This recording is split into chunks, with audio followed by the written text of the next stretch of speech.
दिल्ली में अकेली लड़की देखते ही लोग किस तरह से परेशान उस लड़की को करते हैं, किस तरह से लड़की की सुरक्षा खतरे में पड़ जाती है, ये आपने देख लिया। लेकिन क्या ऐसा सारी दिल्ली में होता है? क्या उस मुनीरका में भी ऐसा ही होता है जहां आज से 10 साल पहले निर्भया के साथ दरिंदगी हुई थी? इस प्रश्न का उत्तर आपको हमारी संवाददाता तेजश्री पुरंदरे की इस रिपोर्ट से मिलेगा।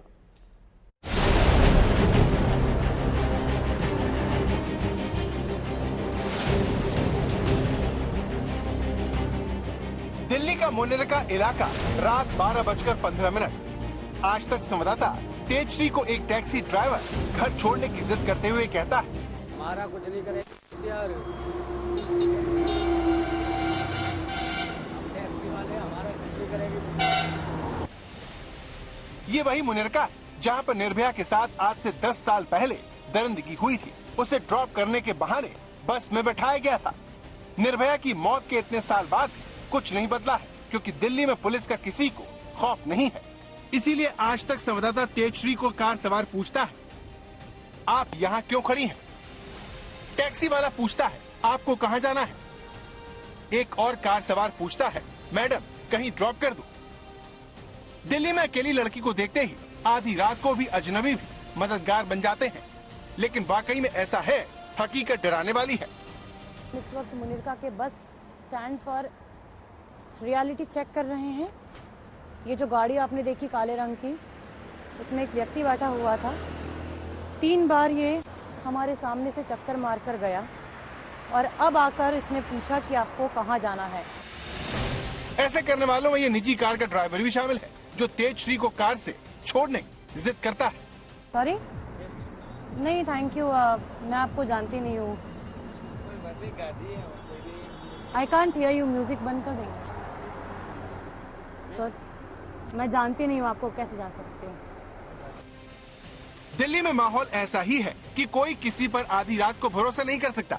इसके बावजूद स्कूटी सवार ये 2 लोग घर से कार लाकर ड्रॉप करने की बात कहते हैं। हाँ? नहीं, कैब बुक हो जाएगी, नोएडा पास में ही है। गो, थैंक यू। अगर आप सोच रहे हैं कि लोगों की मंशा सिर्फ मदद करने की थी, तो अब वो बात सुनिए जो आपको दिल्ली में लड़कियों के असुरक्षित होने का एहसास करवाएगी। अदरवाइज मत लेना। अगर दूसरे टाइप का हो, मतलब हम उसके लिए रेडी है।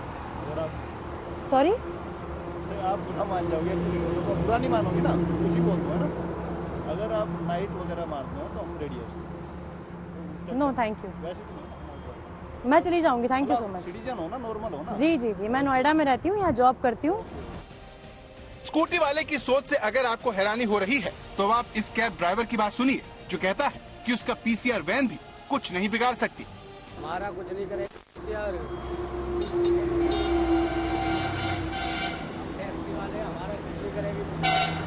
अगर कोई ऐसी बात हो तो वैसी बताओ आप। क्या? कोई वैसी बात हो तो वैसी बताओ। कैसी वैसी? जैसे हम गलत समझ रहे हो, हमारा आईडी कार्ड ले लो। लड़की का शौक रखते हैं ना हम, सोना खोना जानते हैं, और दिल्ली का भी। दी में नोएडा क्यों छोड़ेंगे हमें? एक भाई के नाते। और बताओ। मुनीरका के एक बस स्टैंड पर है। पिछले 20 मिनट से हम यहाँ पर इंतज़ार कर रहे थे। कई गाड़ियाँ आती हैं, रुकती हैं, लिफ्ट के लिए पूछती भी हैं, कुछ गलत सवाल भी करती हैं। उनमें से 2 लड़के आते हैं, रुकते हैं, पूछते हैं कि क्या आपको लिफ्ट चाहिए। मेरे मना करने के बावजूद बार बार पूछते हैं। चूंकि वो 2 व्हीलर पे आते हैं तो कहते हैं हमारा घर पास में ही है, हम आपको हमारी कार से घर तक ड्रॉप कर देंगे। मैं उन्हें मना करती हूँ, 2 नहीं 3 नहीं, कई बार उन्हें मना कर देती हूँ।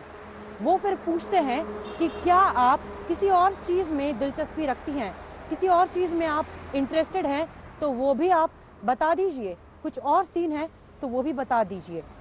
मना करने के बाद वो फिर से पूछते हैं कि आपको ड्रॉप करना है क्या।